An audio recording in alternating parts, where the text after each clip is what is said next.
another draft physics video presentation. DraftScience here on YouTube. Fish tank, moving.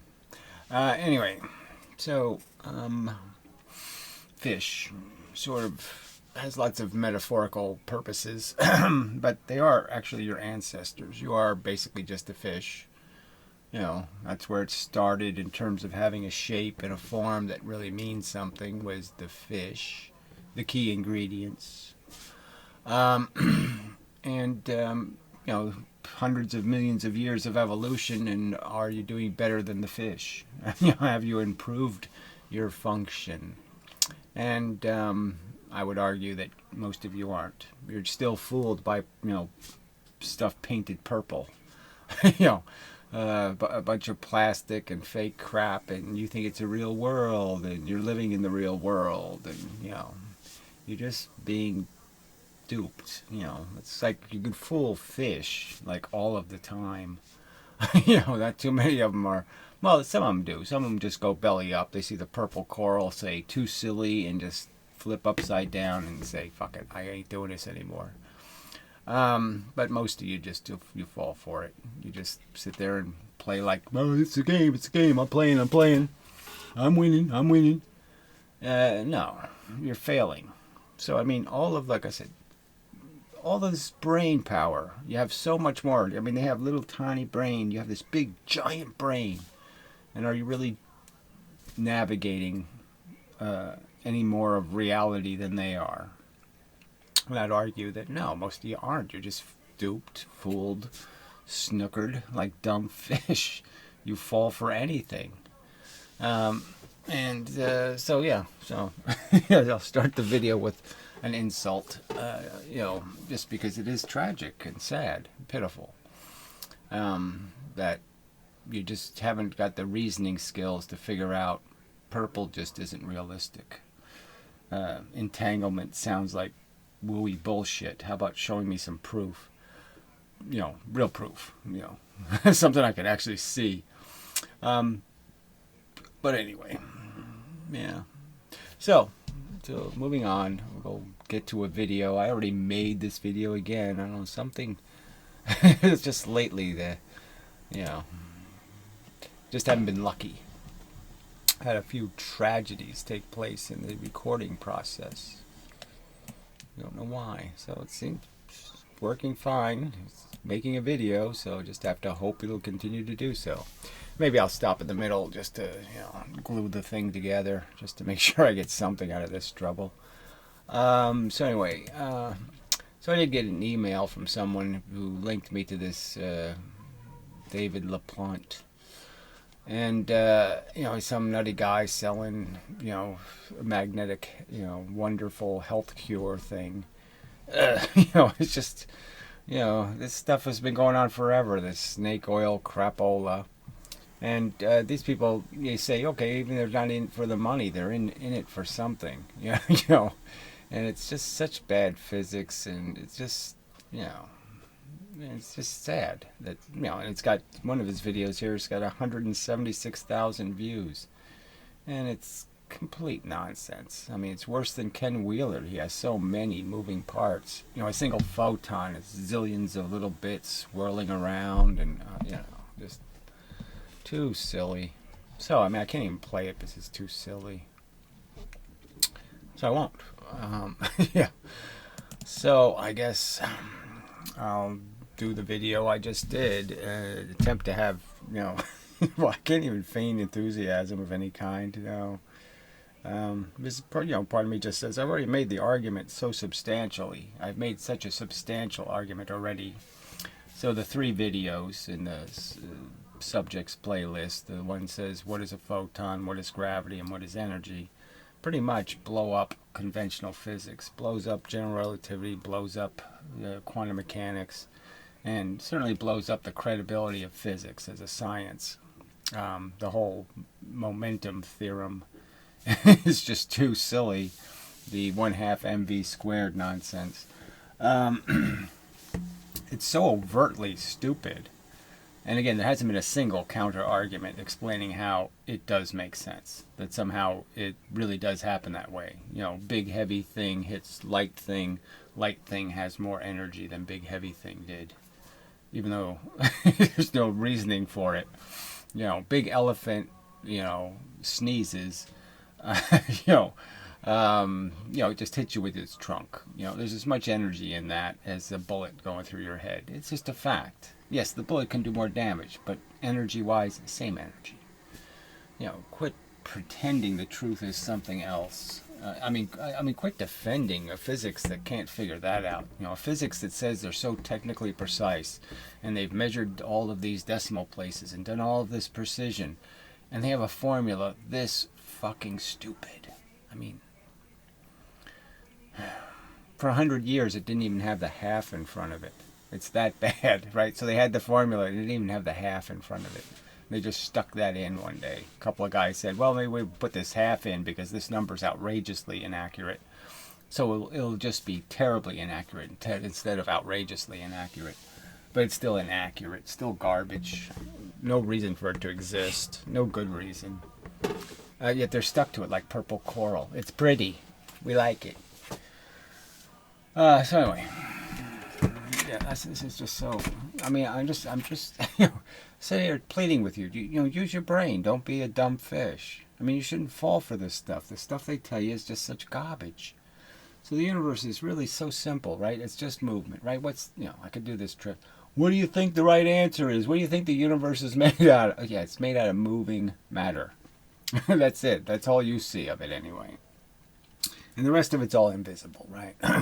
So we can't see like a single atom, we can't see. But yeah, you put a few atoms together, we can see that. Okay, there, we see it. And what do we see in the universe is that these atoms move around. And if they move around inside a substance, we can imagine that. Sometimes we can see it. Sometimes we can see the substance falling apart and on fire or something. We see the atoms moving around. But generally speaking, we have to have a certain amount of it before we can understand it, because we have to have a whole bunch of energy reflect off of it for us to see something. We can't see it magically. We have to see it based on the fact that it's making a whole bunch of noise that we have detectors for. We have ears and eyes, and we have detectors to detect the noise things make when they're moving around, essentially. So that's all it is. It's just moving. It's just movement. And even in the big universe, we can see that there's always a connection. One thing moves, and it moves into another thing, and hits it, and then that thing moves, and this thing maybe just drifts this way, and then this thing goes over here. And I mean, it's just so obvious. That's all that's happening. This movement is just going from one thing to another thing. And all of their, when you detail analyze it, and you go through all the mathematics and everything else, you find out, yeah, that's all that's happening. You can't stop the movement. You can just transfer the movement from one thing to another thing to another thing to another thing. Now, underlying all of that, right? But that's not much, right? Just movement. Okay, the idea of movement. So how does it convey the movement? Well, they can bang into it, like I just described, but we know it doesn't really hit it, right? Because we know there's a catch. The atoms have these little electrons around them, and they got these nucleuses and stuff, and they don't really bang into anything. And what's really happening is the field, okay, the space, has stuff in it. Okay, now some people will say, oh, it's ether, jello, whatever, some sort of compressible fluid or some kind of stuff, I don't know. And they think that the stuff, sends a message to something, causes it to move, because this thing moved in the stuff, then the stuff did a whole bunch of moving, and then that makes this thing move. More complicated than you need. You don't need that step. It's unnecessary. Because something simpler explains it more completely and better. Because it makes it so you can go in any direction, straight line. So a straight line is another part of this whole thing, so simple. Right? What's the simplest thing in the universe? Yes, it moves from point A to point B in a straight line.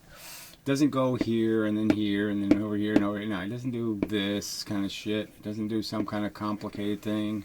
No, it just moves in a straight line. So when something moves, it moves in a straight line unless it's more than one line, right? Unless it's being moved by more than one thing. So if there's an atom and you're going to move it, it moves in a straight line. Well, unless you hit it with something else. And then that line changes to this line. And then if you hit it with something else, then that line changes to that line. But they're all straight lines still. Everything's momentum, its action is still a straight line. So just like when you throw a baseball off of a train or whatever, and you're combining motion, right? You're on a train, the train's going 60 miles an hour, and you throw a baseball off of it. Well, the baseball has the direction you're throwing, and it has the direction you're already moving. And it combines those two vectors. And then it creates a third vector. But it moves in a straight line, right? Now, it just is, in fact, a straight line. It can't move in something other than a straight line. And it can look like it's curving to you, but how it looks and what it's actually doing are not necessarily the same thing. So, because you're still moving with the train, for example. But it was a straight line. Or it was not moving at all even, right? So you can even have that scenario where you throw something, train's going 90 miles an hour, you throw the baseball 90 miles an hour, it's actually not moving at all then, right? So the baseball actually stopped, but it's still going to look like it's moving to you because you're still on the train. You know, that kind of thing. So you can't be fooled by that kind of stuff. Only a fish would fall for that, right? Even only a fish would be stupid enough to think, oh shit, you know, you know, whatever it looks like is what it is like, you know, because, you know, anything smarter than a fish can figure out that, yeah, they often, things can look a certain way, but they're not that way, you know, that the underlying mechanism is simpler and different. So anyway, so the universe is just basically, so we got this matter stuff. So if we break the atom down, all it really has in it is bits, you know, that we call an electron or a proton essentially, and that's all there really is. You put an electron and proton together, you get a neutron. So neutrons are already composite particles, so we won't even pay attention to that. And that's all the universe is, just those little bits of matter, and then the stuff that's moving them. So we can't see the stuff that makes them move, but it's there. So we just have to deduce that it's there, and we can see, we can follow it. We can see its movement because we can watch what happens when this stuff we can't see, the forces, the light, the heat, the magnetism, the gravity. We can deduce their existence so simply. And here, I mean, gravity is such an obvious one, right? I mean, here you have the sun and you have the earth, and we know it travels around the sun and in an ellipse. By accident, right? I mean, ellipses aren't a rule. They're just the fact that it's easier to make an ellipse than it is to make a perfect circle. Hard to maintain a perfect circle. Easy to maintain an unperfect one. Anyway, I mean, they make it sound like ellipses are the only way things can orbit. It's not the only way. It's just that it happens to be the easy way. Anyway. So yeah, so you can see, you know, the obvious scenario is that there's a velocity that the Earth has, and it always has it, right? So it's always moving the same speed, and it's always trying to do the same thing. And what's really happening to it, okay, is that it's getting pushed. You know, that there's some other force that's combining with that force arrow to make that force arrow go down here instead, and then go down here instead, and then go down here instead. And that's the orbit. The orbit, the circle, is being made out of straight lines. And the straight lines are just a straight line force going straight for the center of the sun. And the motion of the Earth, which is another straight line. You just combine those two vectors, and you get the path of the Earth for every trillionth of a second. And it'll just be a path that'll just keep bending around the sun. So it's kind of simple. It's kind of just overtly telling you, yes, there's a force this way, and there's a force this way, and the two forces hit the same piece of matter, and when they do that, the piece of matter moves, does the addition, you know, combines the two, and creates the new direction. And it's that simple, and that's the simple explanation for gravity. You can't make gravity out of bent this and all that other crap. It's just, it's a purple piece of coral. It's just, don't be fooled. It's just plastic. It's a silly answer. It's a placeholder for an answer. It's not even that. It's just a religion. The religion of the purple coral. I mean, you don't want to fall for that. So the real thing, you know, is what really gravity's got to be, is that there has to be more energy on the outside than there has to be coming out from the inside. So somehow more stuff goes in than comes out. That's the simple scenario. Then that makes sense. Then I would fall, and it's going to be proportional to how far away I am, how much of that difference I'm going to feel. The further away I get, the more the rest of the universe can help compensate, And so, standing on Earth, that's exactly what it feels like, so to speak. I mean, it feels basically like the Earth is just constantly pushing me up. Frankly, I only feel the stuff pushing me up. I never feel the getting pushed down part, and I've explained that because, the force is very efficient at pushing you. You'll never feel gravity. You only feel the things you hit, okay? You only feel the force when you hit it in a form that's not the force. The only way you can feel force moving you is when you hit something, okay, that isn't force, that's matter. Anyway, so there's just this simple little issue that if the stuff inside there, if I, I've been over this so many times, but I mean, if I, if I say that the basic theory of the universe is okay, all you do is have this matter bit and you have force. So you have little bits of momentum called force, moving the speed of light. That hits matter, moves the matter, and then, that's the universe. That's all you need. And so the real idea would be as the force hits and it sticks, pushes the matter to a new location until an opposite force comes from the opposite direction and basically tells that piece of force to reflect off, and this piece reflects off, and now it stops moving. So the simple procedure is that when a piece of matter, when it has gotten hit by more force coming one way than the other way, it means there's going to be force stuck to it, and it's still going to be moving. And as soon as it hits enough force coming the opposite way to equal the same number that hit it this way, as soon as it hits the same number coming the opposite way, that means it's going to go back to nothing again until some new piece of force sticks to it, hits it, until an opposite force reflects that, blah, blah, blah. And so basically what's happening is every time a piece of matter moves, okay, you can understand that if force is going the speed of light, it hits a piece of matter. Now it's going less than the speed of light because it has to push the matter the slower speed. And then when it finally hits something, then the reflection will be essentially this will be that one's this force reflecting will essentially be this arrow continuing its path. And you could argue the reflection from this side will be that arrow continuing its path. But anyway, so obviously this one spent some time going slower than the speed of light. So while it was rolling the matter, it's going slower than the speed of light until it's released, and then it goes back to being C. But it obviously lost some energy because it traveled this distance at less than the speed of light. So if it hits matter, it's not going to be going the speed of light anymore because it's slowed down, and that's just a fact. So if you're going to say how much momentum does it have, well, if it only traveled this amount of distance, if it traveled the same distance in a longer amount of time, well, then that's, same distance, but this one took more time. This one took time plus time. And this one only took time. Well, then this one has to be going slower. That means it has to have less energy. Simply put.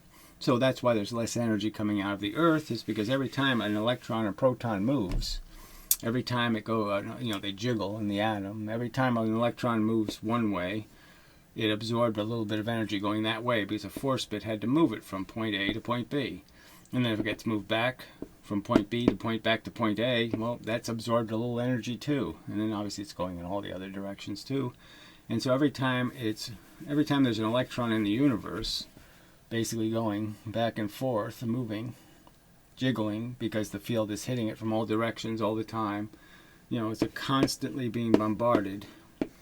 So if I constantly bombarded you with BBs from all directions, you'd understand that, every now and then you'd get hit with a little extra BB from one direction, and then you get hit with a little extra from this direction. So you'd be constantly jostled around.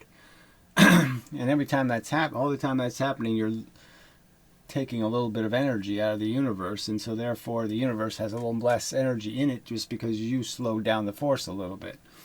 And so that's why the Earth is producing less energy out than actually went in. And it's that simple. And so every electron and proton is creating the gravity, by just jiggling. And so it's in all directions, and it's a deficit in all directions. So the outside is hitting us with a certain amount of energy from the outside. We're only pushing out a little bit less than that amount of energy, and therefore if something's standing on the surface of you, it's going to be feeling that difference in the external universe versus what you're producing from the floor. So there's less stuff coming out of the floor than is coming down from the sky, and that's why I go down. And then the earth pushes me back up, frankly. So I'm jiggling now. I'm bouncing on top of the surface of the earth and creating more gravity, you know, going out that way. Anyway. Alright, so yeah, maybe I'll take a pause here just to make sure I have videos, and then I'll come back. Something like that. Alright, we appear to be back. So, success so far. Alright, so anyway, so we have little bits of matter moving in the field of force. So there's all kinds of this little stuff with momentum constantly crashing into these electrons and protons, and you can sort of understand that that's what we call sort of heat. Okay, is that, you know, if we, you know, when I make them into atoms, you can understand that the atoms can jiggle, but what's really moving is the electrons and the protons, right? So if there's an atom and it's jiggling, well, what's really jiggling is the electrons are going that way, and then the electrons are going that way, and you know, that it wouldn't be the atom. It's the stuff inside of the atom. And so if you can understand that, then you can understand that every time this electron moves in a direction, okay, that it's causing an effect to the field. That is, a field that would have reflected here, okay, stuff would be reflecting off of it way back here. I'm going to move it into here. That means it's going to reflect the stuff here much earlier than there, and so I'm changing the environment that would be existing. So if this was in the environment, you know, let's say four little arrows, four little pieces of momentum, okay, moving that way, that was in the environment, four fish, and they had, you know, 10 feet is where they were swimming in. Well, if I push into that and reflect it, because I have some energy, so I'm going to reflect it, because I'm going to reflect, you know, I have a bit of energy that has more than one piece of momentum behind it. So now whatever it hits, it's automatically going to reflect. Nothing can stick because I have more energy to go. So kind of like a Newton's cradle, you have to get rid of these extra balls before this ball can move. So you're pushing into the field, and what's going to happen to this, if I push into it quickly, is that when I reflect this bit, it's going to catch up to this bit, it's going to catch up to this. They're all going to end up being compressed in space, so the reflection is going to be this. So I'm going to take something that was 10 feet, I'm going to knock it down to 5 feet. So that sort of tells you what the jiggle rate, okay, is of objects. So that's their heat. So, you know, we can see infrared radiation. So it's just like photons. I mean, right now you're radiating your own heat. You're radiating your own light, your own photons. So you're not only reflecting light that's bouncing off of you, photons, and the specific colors are sort of based on, you know, the chemistry of the thing you're hitting with the energy. So you are changing the light as it hits you, effectively. And so you're going to reflect certain colors back. Well, I don't know if I want to get into colors, but the idea is this, that's simple, is that your atoms are constantly moving because of the heat you have. And the heat you have is just having all those little momentum bits moving things around.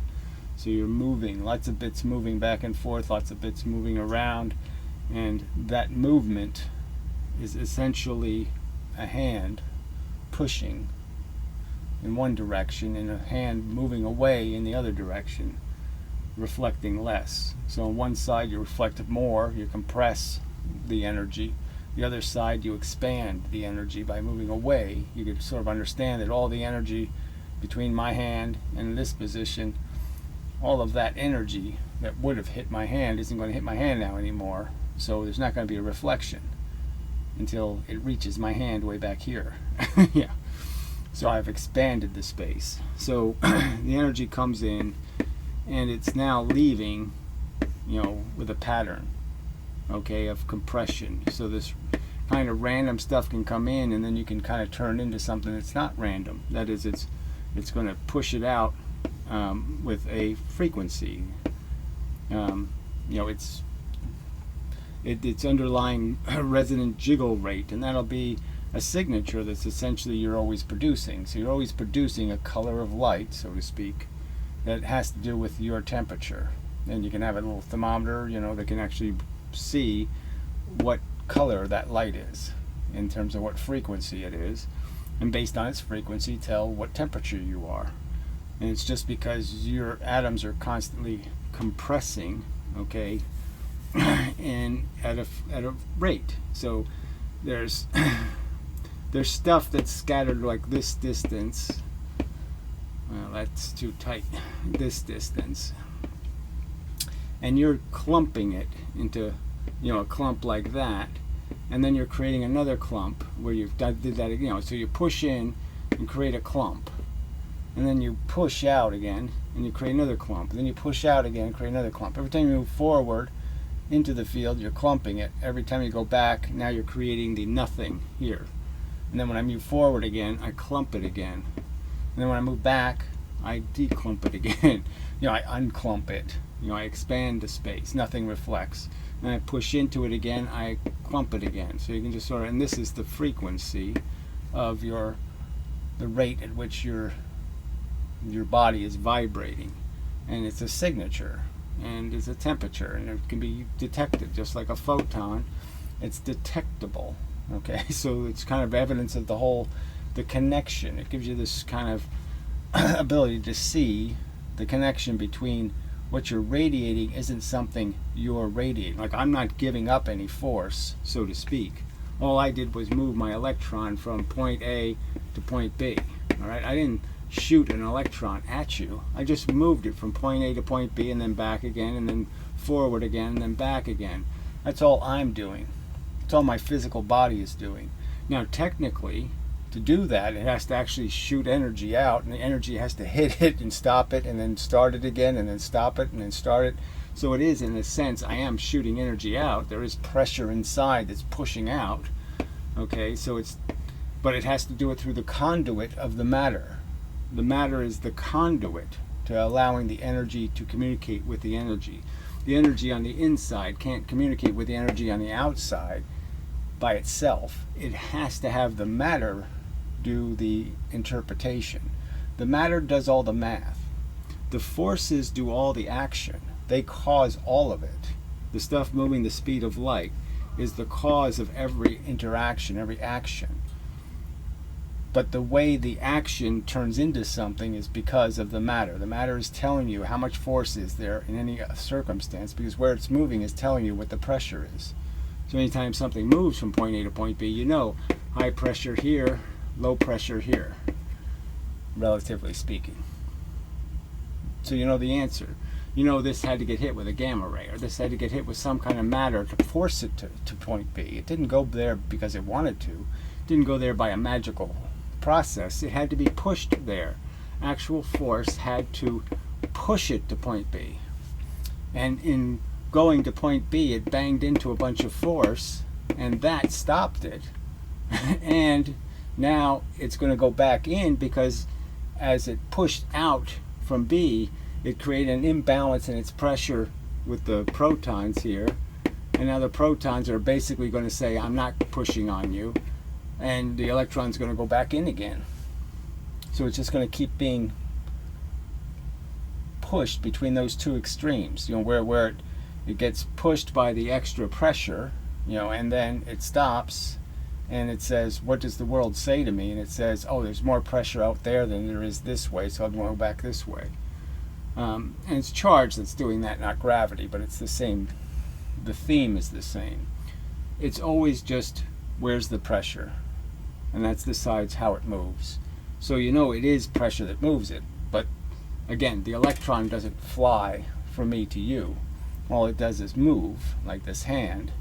And because I move this hand, the simple argument is, if you have the right receiver, you can see how I change the force by moving my hand. You can see that I compressed it and I relaxed it, and I compressed it and I relaxed it. And that's the photon. So that's what you see.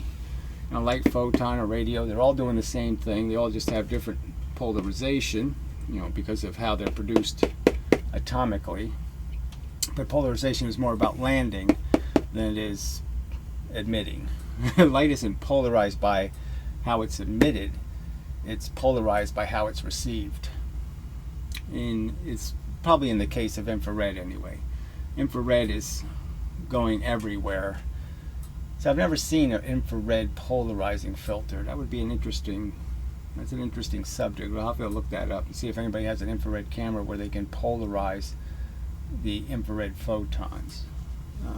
But anyway, don't want to change subjects.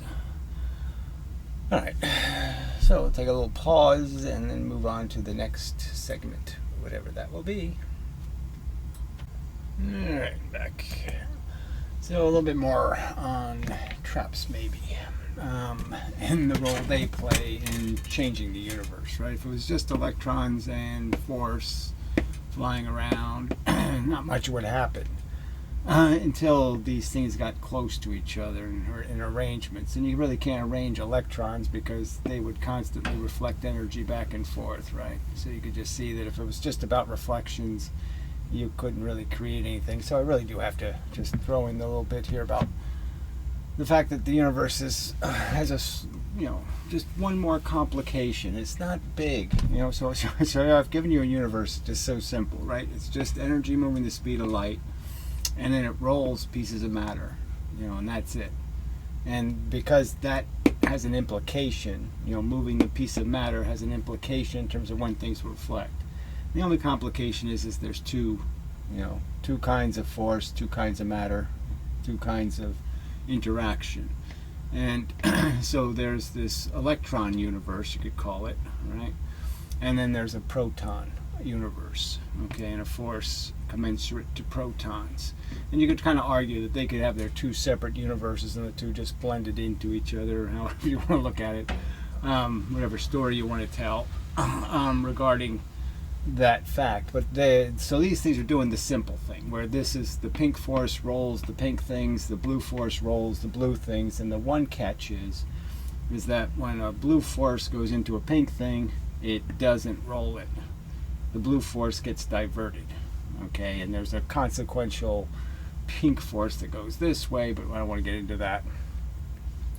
But the object doesn't move, okay, so when the opposite force goes into an object, it doesn't cause the matter, doesn't get any momentum out of it. So when the red force, the electron force goes into a proton, it just gets diverted. That's all that happens.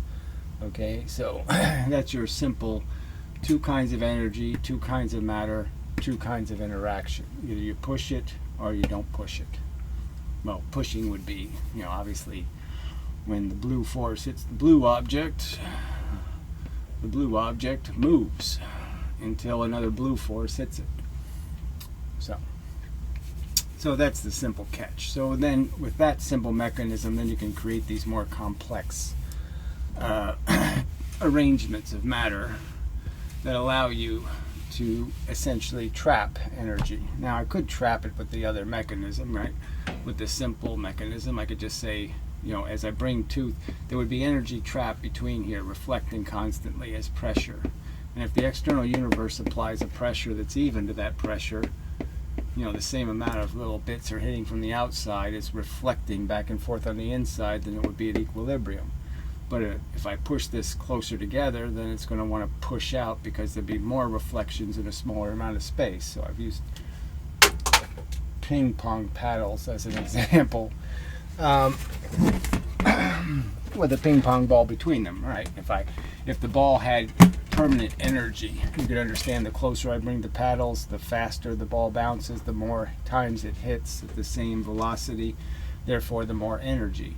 And the further away the paddles are, the slower the reflection, the less energy. And so that'd be a way of trapping energy. But a more effective, a more meaningful trap is created by atoms themselves by diverting energy in a circumstance where you'd have, say, 4 electrons, and you could have the energy trap between them. And because they are just diverting energy to the protons in the middle, the plus in the middle, so they're attracted here because the pressure here is greater than the pressure here. Because here, all the blue pressure goes out this way, all the red pressure would go out this way. So there would be no pressure here, low pressure. And then you have the higher pressure between the electrons, and there would be a balance. But that balance would be continuously, subject to all kinds of motion from the universe as this jiggles and this jiggles and this jiggles as the universe hits it unevenly. So all of those would be sharing each other's jiggles, so you can understand that this moves a little bit, then this one has to move a little bit, and this one has to move a little bit, and this one moves a little bit, and then this one moves a little bit, so it becomes circular. So any action this way can end up with action that just keeps going around and around and around between the objects. Even though the objects aren't moving around, the interaction between them will just keep cycling through them. And that's where you get into resonance and all kinds of other aspects. But you're basically just saying that you can take a force that's going from point A to point B, or C, let's say, and you can have object B that diverts it, and then it's diverted by object E, F, G, and it ends up just trapped. Okay, the energy just ends up in a trap, and it can stay there for 1,000,000 years. And essentially that's how atoms were created, is they're created inside of a sun, a very high pressure environment. So they're built in high pressure. That's why you can't make one outside. We can't make our own. It's because it's very high pressure it's made in, and that's where the electrons and the protons find stability. And in 100 cases you can have an arrangement, the geometry. There's 100 geometric arrangements that work. And if you go outside of those 100, it doesn't work. They can survive. They can go inside the sun and come out of the sun and still be they're survivors.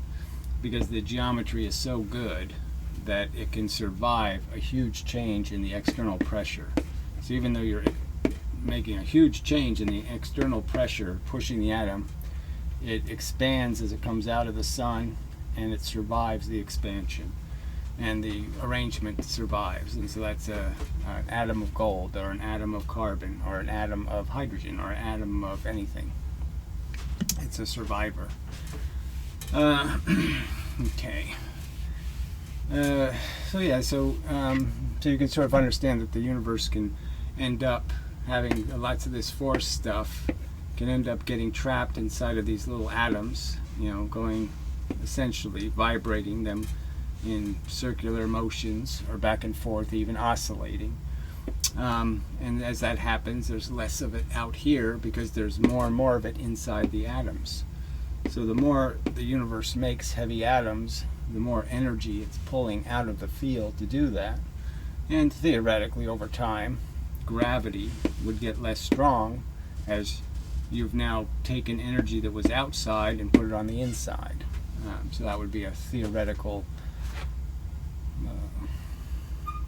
place you could go with understanding the life cycle of a universe, and that the universe could just oscillate between making heavy elements and then losing so much gravity that eventually the heavy elements all start falling apart, and then it goes back to having more energy in the field, more energy in the space, free, than it has locked in atoms, and it just cycles between those two realities.